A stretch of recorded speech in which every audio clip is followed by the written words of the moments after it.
ലേവ്യ പുസ്തകം 17-ാം അധ്യായം എടുത്തു നോക്കിയാട്ടെ. ലേവ്യ പുസ്തകം 17-ാം അധ്യായം 17 അതിന്റെ 11-ാമത്തെ വാക്യം. Leviticus chapter 17 versus 11. അവിടെ എന്താ വായിക്കുന്നത്? 17-ന്റെ 11-ാം വാക്യം. മാംസത്തിന്റെ ജീവൻ രക്തത്തിലല്ലോ ഇരിക്കുന്നത്, യാഗപീഠത്തിന്മേൽ നിങ്ങൾക്ക് പ്രായശ്ചിത്തം കഴിപ്പാൻ ഞാൻ അത് നിങ്ങൾക്ക് തന്നിരിക്കുന്നു. രക്തമല്ലോ ജീവൻ മൂലം പ്രായശ്ചിത്തമാകുന്നത്. നോക്കുക, ആ പ്രായശ്ചിത്തം കവറിങ് ബ്ലഡ് കൊണ്ടാണ്. ദൈവയുടെ നോക്കിയ ഈ കവറിങ്, ചോര ചിന്താതെ പാപത്തിനൊരു കവറിങ് ഇല്ല പഴയ നിയമത്തിൽ. ഈ പ്രായശ്ചിത്ത ദ്രവ്യത്തിലൂടെ ദൈവം ഒരു പാഠം നമ്മളെ പഠിപ്പിക്കുന്നു. തൻ്റെ പുത്രന്റെ ചോരയാണ് നമുക്ക് വീണ്ടെടുപ്പ് സാധിപ്പിച്ചു തന്നത്. ആ ചോരയാണ് അവന്റെ വീണ്ടെടുപ്പിന്റെ മഹത്വമാണ് ഇതിന്റെ ഫൗണ്ടേഷൻ. ആ written foundation, on solid foundation. ക്രിസ്തുവിന്റെ വീണ്ടെടുപ്പിന്റെ മഹത്വപൂർണ്ണമായ ഫൗണ്ടേഷനിലാണ് പുതിയ നിയമ സഭ പണിയപ്പെട്ടത്. അതിന്റെ ടൈപ്പാണ് പഴയ നിയമത്തിൽ നമ്മൾ കണ്ടത്. ഈ മണലാരണ്യത്തിൽ, കാറ്റടിച്ച് മാറിക്കൊണ്ടിരിക്കുന്ന മണൽ ആരണ്യത്തിൽ 6 ടൺ വെള്ളിയിൽ ആ ഉറച്ചു നിൽക്കുകയാണ് ഈ പലകൾ. ആ കാറ്റടിച്ചാൽ അത് അനങ്ങത്തില്ല. 6 ടൺ വെള്ളി നിസ്സാര വെയിറ്റ് അല്ല, 6000 kilograms. എത്ര ജ്ഞാനപൂർണമായിട്ടാണ് ദൈവം ഇത് വെളിപ്പെടുത്തിയെന്ന് ഓർത്തേ. എത്ര ജ്ഞാനപൂർണമായിട്ടാണ് വീണ്ടെടുപ്പിനുള്ള ബന്ധത്തിൽ ദൈവം അത് വെളിപ്പെടുത്തിയത് മഹത്വപൂർണമായിട്ടാണെന്നുള്ളത് പ്രത്യേകം ഓർക്കുക. ഒരു വസ്തുത കൂടെ പറഞ്ഞാൽ അവിടെ വിടട്ടെ. പുതിയ നിയമത്തിൽ ഒരു ഭാഗം കൂടെ ഞാൻ ചൂണ്ടിക്കാണിക്കാം. മത്തായിയുടെ സുവിശേഷം 17-ാം അധ്യായം. വീണ്ടും നമ്മുടെ മനസ്സിനെ കൂടുതൽ കുളിർമ കൊള്ളിക്കേണ്ട ഒരു വേദഭാഗത്തിലേക്ക് നമ്മൾ വരികയാണ്. 17-ാം അധ്യായം. അവിടെ 24 തൊട്ട് 27 വരെയുള്ള വാക്യം. അതിന്റെ 24 തൊട്ട് 27 വരെയുള്ള വാക്യം. അവർ കഫർനഹൂമിലെത്തിയാറെ ദ്രഹ്മപ്പണം, അവിടെ ഇംഗ്ലീഷ് വായിക്കുന്ന ട്രൈബ്യൂട്ട് മണി എന്നാ. ട്രൈബ്യൂട്ട് മണി അത് വാങ്ങുന്നവർ പത്രോസിന്റെ അടുക്കൽ വന്നു. നിങ്ങളുടെ ഗുരു ദ്രഹ്മപ്പണം, ടെമ്പിൾ ടാക്സ് കൊടുക്കുന്നില്ലയോ എന്ന് ചോദിച്ചതിന് ഉവ്വെന്ന് പറഞ്ഞു. അവൻ വീട്ടിൽ വന്നപ്പോൾ യേശു അവനോട്, ശിമോനെ, നിനക്കെന്ത് തോന്നുന്നു? ഭൂമിയിലോ രാജാക്കന്മാർ ചുങ്കമോ കരമോ ആരോട് വാങ്ങുന്നു? പുത്രന്മാരോട് അന്യരോടോ എന്ന് മുന്നിട്ട് ചോദിച്ചതിന് അന്യരോടെന്ന് അവൻ ഉത്തരം പറഞ്ഞു. അപ്പൊ പത്രോസ് പറഞ്ഞ ഉത്തരം തെറ്റാണ്. യേശു ക്രിസ്തു ദൈവപുത്രനാണ്. എൻ്റെ പിതാവിൻ്റെ ആലയം, പ്രാർത്ഥനാലയം. അവൻ്റെ പിതാവിൻ്റെ ആലയത്തിൽ വന്നവൻ അവിടെ ടെമ്പിൾ ടാക്സ് കൊടുക്കേണ്ട ആവശ്യമില്ല. പത്രോസ് തെറ്റായിട്ടുള്ള ഉത്തരം പറഞ്ഞു. പക്ഷേ കർത്താവ് പറയാ, യേശു അവനോട്, എന്നാൽ പുത്രന്മാർ ഒഴിവുള്ളവരല്ലോ, എങ്കിലും നാം അവർക്ക് ഇടച്ചു വരുത്താതിരിക്കണം. നീ കടലിൽ ചെന്ന് ചൂണ്ടലിട്ട് ആദ്യം കിട്ടുന്ന മീനെ എടുക്കുക, അതിൻ്റെ വായ് തുറക്കുമ്പോൾ ഒരു ചതുദ്രഹ്മപ്പണം കാണും, അതെടുത്ത് എനിക്ക് നിനക്കും വേണ്ടി കൊടുക്കുക എന്ന് പറഞ്ഞു. ഓ, വാട്ട് എ ബ്യൂട്ടിഫുൾ പിക്ചർ! എത്ര മനോഹരമാണ്! ആ ഭാഗം ഒന്ന് ശ്രദ്ധിച്ചു നോക്കിയേ. ഇവിടെ പറയുന്ന ഈ ടെമ്പിൾ ടാക്സ് എന്ന് പറയുന്നത് നമ്മൾ പഠിച്ചുകൊണ്ടിരുന്ന 1/2 ശേക്കൽ വെള്ളി, പിന്നീട് കാലങ്ങൾ മാറിയപ്പോൾ പുറപ്പാട് 30 നമ്മൾ വായിച്ചുകൊണ്ടിരുന്ന ആ 1/2 ശേക്കൽ വെള്ളി പിന്നീട് ഒരു ടെമ്പിൾ ടാക്സ് ആയിട്ട് മാറി. എല്ലാ യഹൂദനും ടെമ്പിളിന്റെ മെയിൻ്റനൻസിന് വേണ്ടി ഈ 1/2 ശേക്കൽ കൊടുക്കേണ്ടത് ആവശ്യമായിരുന്നു. 1/2 ശേക്കൽ. കർത്താവ് പറഞ്ഞ വാക്കോർക്കണം, അവരുടെ കയ്യിൽ പണമില്ലായിരുന്നു. നീ ഗലീല കടലിൽ ചെന്ന് ചൂണ്ടലിടാൻ പറഞ്ഞു. നോക്കുക, 40-ലധികം മീനുകളുള്ള സ്ഥലമാണ്, 40-ലധികം വെറൈറ്റീസ് ഉണ്ട് ഈ ഗലീല കടലിൽ. എന്നാൽ ഈ ഗലീല കടലിൽ ഒരു പ്രത്യേക മീനുണ്ട്. സാധാരണ അതിനെ വിളിക്കുന്ന പീറ്റേഴ്സ് ഫിഷ് എന്നാണ്. ഇസ്രയേൽ സന്ദർശിക്കാൻ പോകുന്നവർക്കൊക്കെ ഈ പീറ്റേഴ്സ് ഫിഷ് ഭക്ഷിക്കാൻ കിട്ടും. മുഷ്കൻ എന്നാണ് അതിൻ്റെ പേര്, MUSHT. ആ മീനിനൊരു പ്രത്യേകതയുണ്ട്. അതിൻ്റെ ആൺ മത്സ്യം അതിൻ്റെ വായിൽ കുഞ്ഞുങ്ങൾ അപകടത്തിൽ വരുമ്പോൾ വാതിർന്നി കുഞ്ഞുങ്ങളെ അകത്താക്കി സൂക്ഷിക്കും. അതിങ്ങനെ യാത്ര ചെയ്യും അതിൻ്റെ ആൺ മത്സ്യങ്ങൾ. ഈ കുഞ്ഞുങ്ങളെ വായിലില്ലാത്തപ്പോൾ ഒരു കല്ലോ എന്തെങ്കിലും അതിൻ്റെ വായിൽ അതെടുത്ത് ഇങ്ങനെ സൂക്ഷിക്കും ഈ ഫീറ്റേഴ്സ് ഫിഷ്. 40-ലധികം മത്സ്യങ്ങളുടെ വെറൈറ്റികൾ ഈ ഗലീല കടലിലുണ്ട്. എന്നാൽ കർത്താവ് പറഞ്ഞതിൻ്റെ അത്ഭുതം ശ്രദ്ധിക്കണം. നീ ചൂണ്ടലിടുമ്പോൾ ആദ്യം കിട്ടുന്ന മീന് ഈ ഫീറ്റേഴ്സ് ഫിഷ് തന്നെ കൊളുത്തണം. 2, നീ അതിൻ്റെ വായ് തുറക്കുമ്പോൾ ഒരു ചതുദ്രഹ്മപ്പണം കിട്ടും. കൃത്യം 2 പേർക്ക് കൊടുക്കേണ്ട ടാക്സ്. എന്നിട്ട് എന്താ പറഞ്ഞത്? അത് എനിക്ക് നിനക്ക് വേണ്ടി കൊടുക്കുക, for me and for you. പത്രോസിനും കർത്താവിനും വേണ്ടി അത് കൊടുത്തു. അതിന് ശേഷം തന്നിൽ വിശ്വസിക്കുന്ന എല്ലാവർക്കും തൻ്റെ ജീവൻ മറുവിലയായി കൊടുത്തു. പത്രോസിനും തനിക്കും വേണ്ടി ആ ചതുദ്രഹ്മപ്പണം കൊടുത്തു. ഒരു സിൽവർ കോയിൻ തനിക്കും പത്രോസിനും വേണ്ടി കൊടുത്ത കർത്താവ് തന്നിൽ വിശ്വസിക്കുന്ന സകല മനുഷ്യരുടെയും വീണ്ടെടുപ്പിന് വേണ്ടി പ്രായശ്ചിത്ത ദ്രവ്യമായി തൻ്റെ ജീവൻ താൻ കൊടുക്കുകയായിരുന്നു. ആ ജീവൻ മാറ്റമുള്ള ലോകത്തിൽ, കൊടുങ്കാറ്റും ഈ പ്രശ്നങ്ങൾ മുഖരിതമായ അന്തരീക്ഷത്തിൽ എൻ്റെ സഭയെ ഞാൻ പണിയുമെന്ന് പറഞ്ഞപ്പോൾ അതിൻ്റെ foundation, solid foundation is on the death of the Lord, his ransom price. ജീവനായ രക്തം പ്രായശ്ചിത്തമായി കൊടുത്ത കർത്താവിൻ്റെ ജീവനിൽ അടിസ്ഥാനപ്പെട്ടിരിക്കുന്നു. Oh, what a glorious type it is. എത്ര മഹത്വപൂർണമായ ഒരു ടൈപ്പാണിതെന്നുള്ളത് പ്രത്യേകം ശ്രദ്ധിക്കുക. ഇനി നമുക്ക് അതിൻ്റെ ഫൗണ്ടേഷനെ കുറിച്ച് നമ്മൾ ഓർത്തു. അതുകൊണ്ടാണ് ഇത് വെള്ളി ഫൗണ്ടേഷനിൽ വന്നിരിക്കുന്നത്. ഈ സമാഗമന കൂടാരത്തിൻ്റെ ബേസ്, ഇതിൻ്റെ ബേസ് നമ്മൾ ഓർത്തു 6 ടൺ സിൽവറാണ്. അതിൻ്റെ പലകൾ എങ്ങനെയെന്നുള്ളത് ഇവിടെ കാണിക്കുന്നുണ്ട്. ഇവിടോട്ട് നോക്കിയാലും അത് കാണാൻ സാധിക്കും. ഇനി നമുക്കതിൻ്റെ ബോർഡും ഇതിൻ്റെ ബാറും നമുക്ക് പഠിക്കാം. ഈ ബോർഡും അതിനെ ഉപയോഗിച്ചിരിക്കുന്ന ബാറും എടുക്കാം. പുറപ്പാട് ദിവസം 26-ാം അധ്യായം വീണ്ടും, എക്സോഡസ് ചാപ്റ്റർ 26, എക്സോഡസ് 26, 26-ാം അധ്യായത്തിൻ്റെ 15 തൊട്ട് ഉള്ള വാക്യം. ഓ, എന്തോ ഒരു വാക്കുകളാണ് അവിടെ ഉപയോഗിച്ചിരിക്കുന്നത് നോക്കുക. തിരുനിവാസത്തിന് കതിരമരം കൊണ്ട് നിവരെ നിൽക്കുന്ന പലകൾ. ആ വാക്ക് ശ്രദ്ധിച്ചോ? Boards of shittim boat standing up. എന്താ ഇങ്ങനെ പറയാൻ കാരണം നമുക്ക് നോക്കാം. Boards of shittim boat standing up. ഞാൻ വസിക്കുന്ന ആലയത്തിൻ്റെ പലകൾ നേരെ നിൽക്കണം. വീണ്ടും നമുക്ക് നോക്കാം, ഉണ്ടാക്കണം. ഓരോ പലയ്ക്ക് 10 മുഴം നീളം. ഇങ്ങോട്ട് ശ്രദ്ധിക്കുക, 10 മുഴം നീളം, 10 ക്യൂബിറ്റ്. ഇതിൻ്റെ നീളം 10 മുഴം, 1.5 മുഴം വീതിയും. ഇതിൻ്റെ വീതി 1.5 മുഴമാണ്. 10 മുഴം നീളം, 1.5 മുഴം വീതി. ഓരോ പലയ്ക്ക് ഓരോന്നിനും ചേർന്നിരുന്ന 2 കുടുംബം ഉണ്ടായിരിക്കണം. ടെനോൺസ്, 2 ടെനോൺസ്, 2 നീണ്ടിരിക്കുന്ന 2 കാലുകൾ പോലെ ഉണ്ടായിരിക്കണം. തിരുനിവാസത്തിന്റെ പലയ്ക്ക് ഒക്കെയും അങ്ങനെ തന്നെ ഉണ്ടാകണം. തിരുനിവാസന്റെ പലകൾ ഉണ്ടാക്കണം.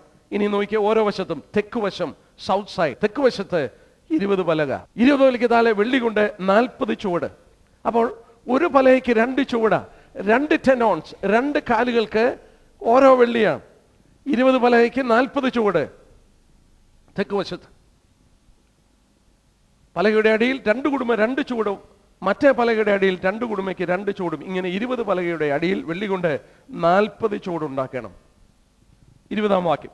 തിരുനിവാസത്തിന്റെ മറുപുറത്ത് വടക്ക് ഭാഗത്ത് 20 പലകയും ആ പലകയുടെ താഴെ 2 ചുവടും മറ്റൊരു പലകയുടെ താഴെ 2 ചുവടും, ഇങ്ങനെ ഇവയ്ക്ക് 40 വെള്ളിച്ചൂട് ഉണ്ടാകണം.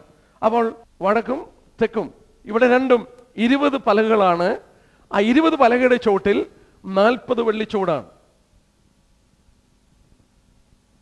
ഇനി പടിഞ്ഞാറ് ഭാഗം, വെസ്റ്റ് സൈഡ്, വെസ്റ്റ് സൈഡ്, പടിഞ്ഞാറ് ഭാഗം.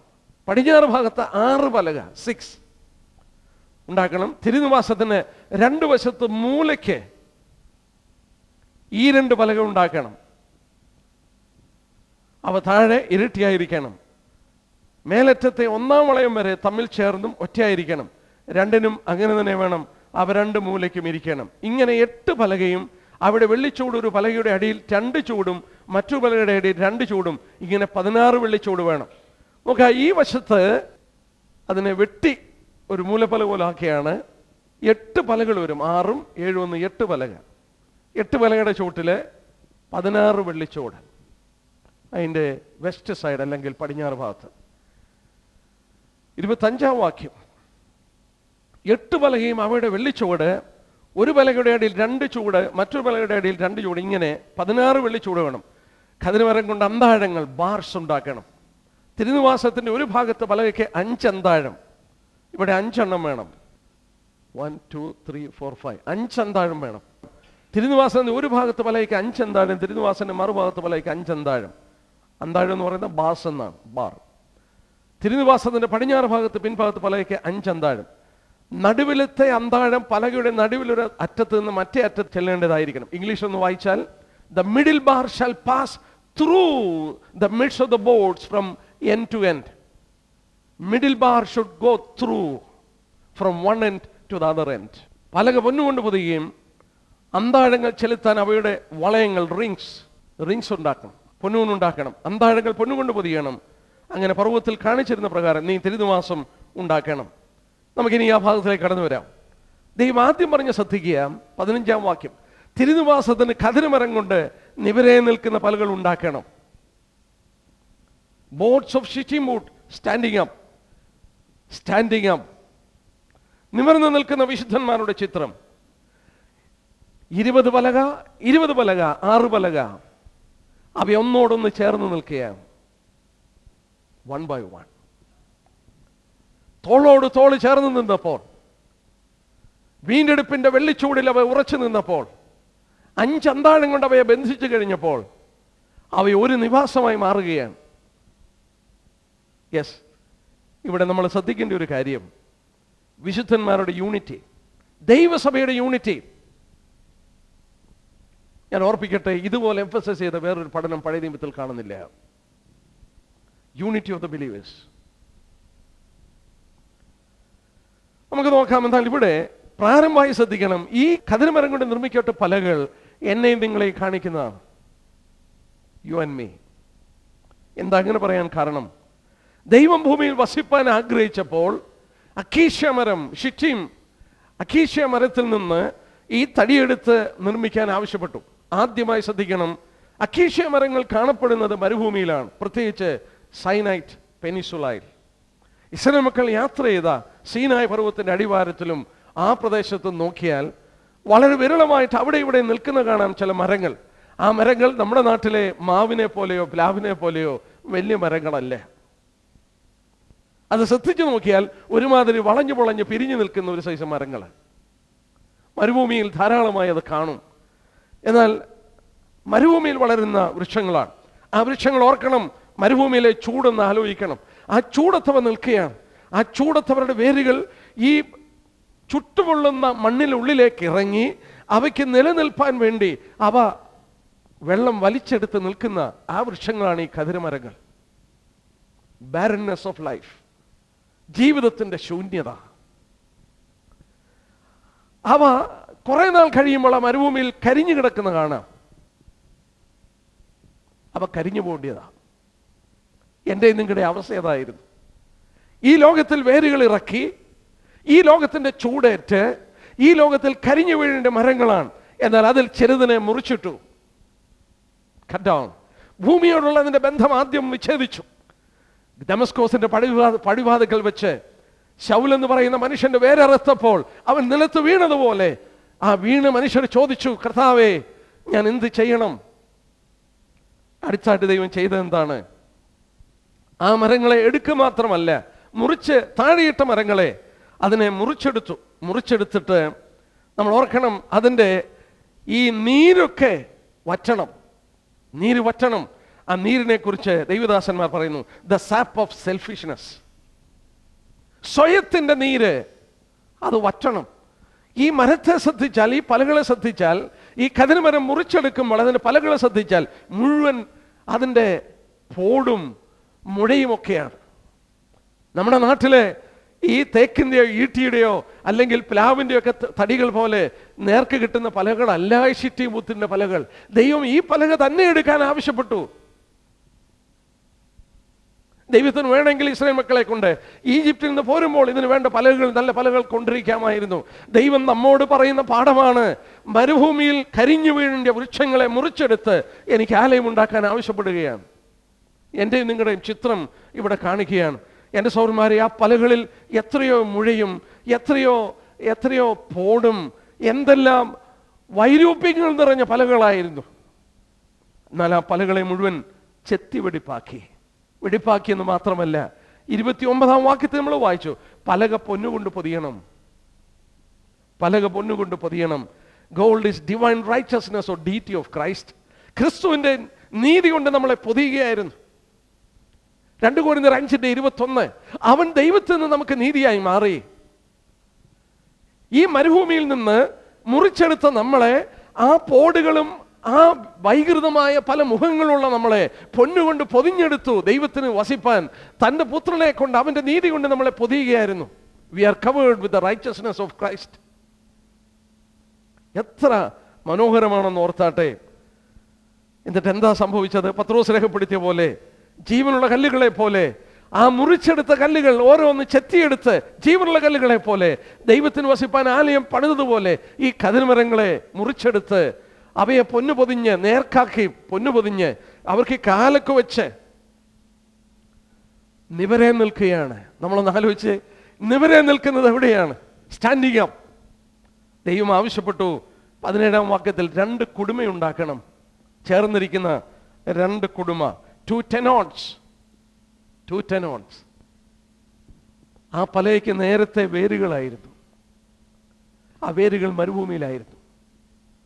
ഞാൻ ഈ ഭാഗം വായിച്ച് മനസ്സൊത്തിരി സന്തോഷിച്ചു. എൻ്റെ നിങ്ങളുടെ ചിത്രമല്ലേ? ഈ ലോകത്തിലൊക്കെ ഇറങ്ങി നിന്നു നമ്മുടെ വേരുകളൊക്കെ. എന്നാൽ ദൈവം മുറിച്ചെടുത്ത് തൻ്റെ ആലയമാക്കിയപ്പോൾ ഇന്നും ആ പലകൾ നിവർന്നു നിൽക്കുകയാണ്. ഇന്നവയ്ക്ക് നിൽപ്പാൻ ദൈവം 2 കാല് കൊടുത്തു. ടെനോൺസ്, 2 കുടുമ. എന്നാൽ ആ കുടുമയിൽ നിന്ന് നിൽക്കുന്ന എവിടെയാണ്? സിൽവർ സോക്കറ്റിൽ, വെള്ളി കൊണ്ടുള്ള ചുവടിൽ മുറിച്ചെടുത്ത 2 ഭാഗമുണ്ട്. ആ ഭാഗത്തോട്ട് ആ ടെനോൺസ് ഇറക്കുകയാണ്. Today it is standing but on silver. ഒരു കാലത്ത് അത് മരുഭൂമിയിൽ വേരിറക്കി നിറഞ്ഞു നിന്നെങ്കിൽ അവയെ മുറിച്ച് മാറ്റിയ ശേഷം ദൈവത്തിൻ്റെ ആലയത്തിൽ അവന് വസിപ്പാൻ ഉതകുന്ന പലകളാക്കി അവരെ തീർത്തപ്പോൾ, ആലയമാക്കിയപ്പോൾ ഇന്ന് അവൻ നിവർന്നു നിൽക്കുന്നത് മരുഭൂമിയിലല്ല. ഇന്ന് നിവർന്നു നിൽക്കുന്നത് വെള്ളിച്ചോട്ടിലാണ്. ക്രിസ്തു എന്ന അവൻ്റെ വീണ്ടെടുപ്പിലാണ്. ഞാൻ നിങ്ങളൊന്ന് ഓർത്ത് നോക്കിക്കേ, എന്തൊരു ഭാഗമാണെന്ന് നോക്കിയാട്ടെ.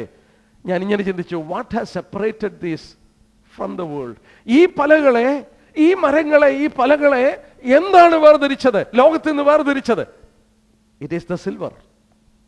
അവ ഇന്നും മരുഭൂമിയിലാണ്. Still they are in the desert. Still they are in the desert. ഇപ്പോഴും അത് മരുഭൂമിയിലാണ്. But they are separated from the world. They are out of the world but they are not of the world. They are standing on silver now. ഇന്ന് അവർ ക്രിസ്തുവിന്റെ വീണ്ടെടുപ്പിൽ അവർ നിൽക്കുകയാണ്. എത്ര ബ്യൂട്ടിഫുൾ പഠനമാണെന്ന് നോക്കിയട്ടെ. That silver has separated them from the desert where their roots were gone down. അവരുടെ വേരുകൾ മുമ്പേ താഴോട്ട് ഇറങ്ങിച്ചെന്ന ആ മരുഭൂമിയിൽ ഇന്നവർ, കർത്താവ് പറഞ്ഞ പോലെ, നിങ്ങൾ ലോകത്തിൽ ആണെങ്കിലും ലോകക്കാരല്ല. യെസ്, ഞാൻ ആ ഭാഗങ്ങളെ വിശദീകരിച്ച് എടുക്കാനായിട്ട് ഉദ്ദേശിക്കുന്നില്ല. Brothers and sisters, we are separated. എത്ര ബ്യൂട്ടിഫുൾ പഠനമാണെന്ന് ഓർത്താൽ മതി. നമ്മൾ ഇന്ന് ഈ പലകളെ മുറിച്ചെടുത്തെങ്കിലും അവ പ്രത്യേകം തനിച്ച് നിൽക്കുന്നെങ്കിലും അവ തനിച്ചല്ലെന്ന് നിൽക്കുന്നത്. They have A relation one another. They have A relation one another. പരസ്പരം ഒരു ബന്ധമുണ്ട് ഈ പലകൾക്ക്. ഈ വീണ്ടെടുക്കപ്പെട്ട പലകളെല്ലാം, വീണ്ടെടുക്കപ്പെട്ട ആ പലകളെല്ലാം ഇന്ന് ഒന്നിച്ചു നിൽക്കുകയാണ്. എന്തിനാ ഒന്നിച്ചു നിൽക്കുന്നത്?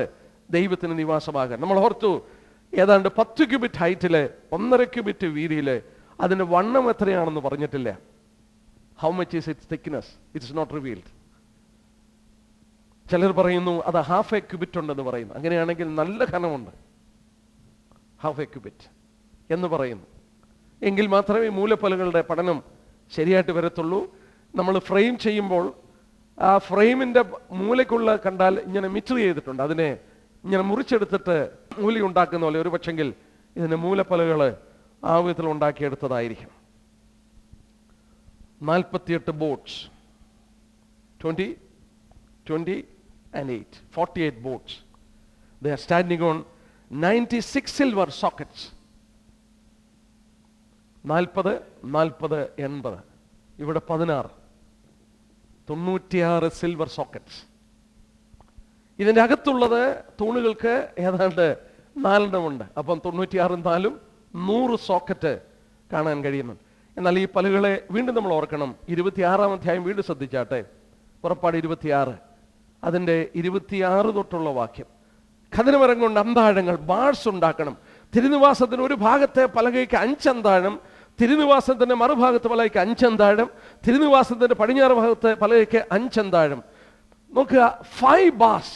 ഈ പലകള് സിൽവർ സോക്കറ്റിൽ നിൽക്കുക മാത്രമല്ല, അവയെ ഒന്നിപ്പിച്ച് നിർത്തിയിരിക്കുന്നത് ഈ ബാറുകളാണ്. ബാറും ഈ റിങ്സുമാണ്. ഈ ബാറും റിങ്ങും ഇല്ലെങ്കിൽ അവ ഒന്നാകത്തില്ലേ. നമ്മൾ തിരുവനന്തപുരത്തിൽ വായിക്കുന്നു, ഫിറ്റ്ലി ഫ്രെയിംഡ്. എഫീഷ്യൻസ് ചാപ്റ്റർ 4, ഫിറ്റ്ലി ഫ്രെയിംഡ്, യുക്തമായി ചേർന്നു, യുക്തമായി ചേർന്നു. നോക്കുക, 5 ബാറുകളാണ് അവയെ ഒന്നിച്ച് ചേർത്തിരിക്കുന്നത്. എഫേസ്യർ 4-ാം അധ്യായത്തിന്റെ ആദ്യത്തെ 6 വാക്യങ്ങൾ. എന്നാൽ ഇവിടെ പ്രത്യേകം നമ്മൾ ശ്രദ്ധിക്കേണ്ട ഒരു കാര്യം, fundamentally standing on the same foundation. അവര് അടിസ്ഥാനപരമായിട്ട് ഒരേ ചോട്ടിലാണ് നിൽക്കുന്നത്. അങ്ങനെ ചോട്ടിൽ നിന്നില്ലേ അവർക്ക് പിന്നെ ഒന്നിക്കാനൊക്കില്ല. അതങ്ങനെയാണോ? അതെ. എഫീഷ്യൻ 4 ഞാൻ അല്പം ദീർഘമായിട്ടൊക്കെ എടുക്കുന്ന ഒരു ഭാഗമാണ്. ആ ഭാഗം ഞാൻ എടുക്കുന്നില്ല, എന്നാൽ ചൂണ്ടിക്കാണിക്കാം അത് എന്താണെന്നുള്ളത് മാത്രം ചൂണ്ടിക്കാണിക്കാം. Fundamentally these bars have same foundation. അങ്ങനെ സെയിം ഫൗണ്ടേഷൻ ഉണ്ടെങ്കിലേ ഒന്നിച്ചു നിൽക്കാൻ കഴിയുള്ളൂ. എഫീഷ്യൻ ചാപ്റ്റർ 4 അവിടെ വായിക്കുന്നുണ്ട്, കർത്തൃബദ്ധനായിരിക്കുന്ന ഞാൻ നിങ്ങളെ വിളിക്ക് യോഗ്യമായി പൂർണ്ണവിനയത്തോടും സൗമ്യതയോടും ദീർഘക്ഷമയോടും നടക്കുകയും സ്നേഹത്തിൽ അന്യോന്യം പൊറുക്കുകയും ആത്മാവിന്റെ ഐക്യത സമാധാനത്തിൽ കാപ്പാൻ ശ്രമിക്കുകയും ചെയ്യുവാൻ. Endure to keep the unity of spirit in the bond of peace. Endure to keep the unity of the spirit. We are not asked to create a unity. It is already created by God. നമുക്ക് unity ഉണ്ടാക്കാൻ ദൈവം പറഞ്ഞിട്ടില്ല. It is already created. നമ്മളോട് ആകെ പറഞ്ഞത് endure to keep it. അത് keep ചെയ്യാൻ പറഞ്ഞു. ഇതിനകത്ത് എന്നെ ചിന്തിപ്പിച്ചൊരു കാര്യം പറയാം. നമ്മളെ ഒന്നിപ്പിക്കുന്ന വസ്തുതകൾ പറയുമ്പോൾ 4 തൊട്ടുള്ള വാക്യം, ഏകപ്രത്യാശ, ശരീരമൊന്ന്, ആത്മാവൊന്ന്, കർത്താവൊന്ന്, വിശ്വാസമൊന്ന്, അതിൻ്റെ 6ാം വാക്യം ദൈവമെന്ന്. നമുക്ക് പൊതുവിലുള്ള വസ്തുതകൾ. നമ്മൾ ഒന്നിച്ചു നിൽക്കണമെങ്കിൽ ഒരു കാര്യം കൂടെ പറഞ്ഞു, വിശ്വാസം ഒന്ന്, വൺ ഫെയ്ത്ത്. നമ്മൾ ശ്രദ്ധിച്ചു നോക്കിയേ, അതിൻ്റെ 12ാം വാക്യം നോക്കിയേ. ദൈവം എന്തിനാണ് ശുശ്രൂഷകന്മാരെ സഭയ്ക്ക് എന്നത്? ശുശ്രൂഷകന്മാരെ സഭയ്ക്കുന്ന അതെ, നാം എല്ലാവരും വിശ്വാസത്തിലും ദൈവത്തിനെ കുറിച്ചുള്ള പരിജ്ഞാനത്തിന്റെ ഐക്യതയുണ്ടാകണം. നോക്കുക, ഒരു വിശ്വാസ പ്രമാണം തന്നെ ഉറച്ചു നിൽക്കണം. ശുശ്രൂഷകൾ മൂലം in faith we should be united. Only people who believe one thing can stand together. ഒരു കാര്യം വിശ്വസിക്കുന്നവരൊക്കെ ഒന്നിച്ചു നിൽക്കാൻ സാധിക്കത്തുള്ളൂ. ഒരു കാര്യം വിശ്വസിക്കുന്നവർക്ക് ഒന്നിച്ചു നിൽക്കാൻ സാധിക്കത്തുള്ളൂ. അതുകൊണ്ടാണ് 4ാം അധ്യായത്തിൽ ഒരു വിശ്വാസം എന്ന് പറഞ്ഞിരിക്കുന്നത്. They are all standing on the same foundation. അവരെല്ലാം, ഈ പലകളെല്ലാം ഒരേ ഫൗണ്ടേഷനിൽ സ്ഥാനം പിടിച്ചിരിക്കുന്നു. അവയ്ക്ക് സെയിം തിങ്, അവ വലിപ്പച്ചെറുപ്പമില്ല. ഫിലിപ്പിലെ 2:3 വായിക്കുന്ന പോലെ, 2:3 വായിക്കുന്നുണ്ട്, let each esteem others better than themselves. തങ്ങളെക്കാട്ടിൽ യോഗ്യരെന്ന് മറ്റുള്ളവരെ എണ്ണിക്കൊള്ളുവാനായിട്ട് ആവശ്യപ്പെടുകയാണ്. ഇനിയും നോക്കുക, ഈ പലകളെ കുറിച്ച് പറയുമ്പോൾ, ബാസിനെ കുറിച്ച് പറയുന്നതിന് മുമ്പ് ഒരു കാര്യം നോട്ട് ചെയ്ത് കാണും. ഇതിന്റെ കിഴക്ക് ഭാഗത്ത് പലകളില്ല. തെക്ക് ഭാഗത്ത് പലകളുണ്ട്, വടക്ക് ഭാഗത്ത് പലകളുണ്ട്, പടിഞ്ഞാറ് ഭാഗത്ത് പലകയുണ്ട്, കിഴക്ക് ഭാഗത്ത് പലകളില്ല. കിഴക്ക് ഭാഗം ഡോറാണ്, ഇറ്റ് ഈസ് ഓപ്പൺ. കിഴക്കോട്ട് സൂര്യൻ ഉദിക്കുന്ന കിഴക്കാണ്. നമുക്ക് നൽകിയ പ്രത്യാശയുടെ ചിത്രമാണ്. ദൈവസഭയ്ക്ക് നൽകിയ മനോഹരമായ പ്രത്യാശയുടെ വസ്തുതയാണ്. വി ഹാവ് വൺ ഹോപ്പ്, ഏകപ്രത്യാശ. സമാഗമന കൂടാരത്തിൻ്റെ പലകകളെക്കുറിച്ച് നമ്മൾ ഓർക്കണം, ഏത് കെട്ടിടം പണിയുമ്പോഴും ഒന്നുകിൽ അതിന് ഭിത്തി മണ്ണുകൊണ്ട് നിർമ്മിക്കപ്പെടുന്നു, ഇഷ്ടികൾ കൊണ്ട് നിർമ്മിക്കപ്പെടുന്നു. എന്നാൽ ദൈവം തനിക്കായി വസിപ്പാൻ ഒരു ആലയം പണിയുവാൻ മരുഭൂമിയിൽ ആവശ്യപ്പെട്ടപ്പോൾ യാത്ര ചെയ്യുന്ന ഈ ദൈവജനത്തിന് അഴിച്ചെടുക്കുവാൻ കഴിയുന്ന വിധത്തിൽ അത് നിർമ്മിക്കപ്പെടുവാൻ പറഞ്ഞത് ചില പലകളെ കൊണ്ടാണ്. ബോട്ട്സ് എന്ന് ഇംഗ്ലീഷിൽ പറയും. നമ്മൾ ഓർക്കണം, അത് ഖദിരമരം കൊണ്ടാണ് നിർമ്മിക്കാൻ ആവശ്യപ്പെട്ടത്. അത് പ്രധാനമായി നമ്മൾ ശ്രദ്ധിച്ച് നോക്കിയാൽ മരുഭൂമിയിൽ വളരുന്ന ഷിറ്റീം അല്ലെങ്കിൽ ഖദിരമരങ്ങളിൽ നിന്ന് മുറിച്ചെടുത്ത ഈ പലകൾ തങ്കം പൊതിഞ്ഞ് ദൈവം ആവശ്യപ്പെട്ട അളവിൽ അത് പലകളാക്കി തീർക്കുകയാണ്. ഒരു സത്യം ഇവിടെ നമ്മളെ പഠിപ്പിക്കുന്നു. ഇന്ന് പുതിയ നിയമത്തിൽ കടന്നു വരുമ്പോൾ നാം ജീവനുള്ള ദൈവത്തിൻ്റെ ആലയമായ ദൈവസഭയാണ്. ഈ മരുഭൂമിയിൽ ചൂടേറ്റ് കരിഞ്ഞ് ഉണങ്ങിപ്പോകേണ്ട മരങ്ങളിൽ നിന്ന് ചില പലകളെ വെട്ടിയെടുത്ത് ദൈവത്തിനൊരു നിവാസമാക്കി തീർക്കുവാൻ മന്ദിരം പണിതുപോലെ നാം ഓർക്കണം, ഈ ലോകത്തിൽ നിന്ന് തനിക്ക് വേണ്ടി ചിലരെ വേർതിരിക്കുന്നുണ്ട്. കർത്താവിന് വേണ്ടി മനസ്സ് വിനയപ്പെടുത്തി ഏൽപ്പിച്ചു കൊടുക്കുന്നവരെ വേർതിരിച്ച് മാറ്റുന്നത് പോലെ മരുഭൂമിയിൽ കരിയേണ്ട ഈ കതിരമരങ്ങളിൽ ചിലതിനെ വേർതിരിച്ച് അതിനെ തങ്കം പൊതിഞ്ഞ് തൻ്റെ ആലയത്തിന് വേണ്ടി തനിക്ക് വസിപ്പാൻ ഉതകുന്നതിന് വേണ്ടി അതിനെ പണിതെടുത്ത പോലെ നിങ്ങളുടെ ജീവൻ വിലയുള്ളതാണ്. ആ ജീവിതത്തെ ദൈവം തനിക്ക് ഒരു മന്ദിരമാക്കി തീർക്കുവാൻ, നിവാസമാക്കി തീർക്കുവാൻ വേർതിരിച്ചെടുക്കുന്ന പോലെ നാം കൊരിന്ത്യലേഖനത്തിൽ വായിക്കുന്നു, നിങ്ങൾ വേർപെട്ടിരിപ്പീൻ, എന്നാൽ ഞാൻ നിങ്ങളെ കൈക്കൊണ്ട് നിങ്ങൾക്ക് പിതാവ്, നിങ്ങൾ എനിക്ക് മക്കളുമായിരിക്കുമെന്ന് പറഞ്ഞു. ഈ യേശുക്രിസ്തുവിനൂടെ പിതാവിൻ്റെ അടുക്കലോട്ട് അടുത്ത് വരുന്നവരെ മാത്രമേ അങ്ങനെ വേർതിരിക്കുന്നുള്ളൂ. നിങ്ങൾ ഈ കദനമര പലകളെ പോലെ മരുഭൂമിയിൽ കരിഞ്ഞു പോകാതെ ദൈവത്തിനു വേണ്ടി വേർതിരിഞ്ഞ് തങ്കത്താൽ പൊതിയപ്പെട്ട വിലപ്പെട്ട അവൻ്റെ ആലയത്തിൻ്റെ മന്ദിരത്തിന് വേണ്ടി നിങ്ങളെ ഏൽപ്പിച്ചു കൊടുക്കുവാൻ നിങ്ങൾക്ക് മനസ്സുണ്ടാകട്ടെ. ദൈവം അതിന് നിങ്ങൾക്ക് ഇടതരുമാറാകട്ടെ.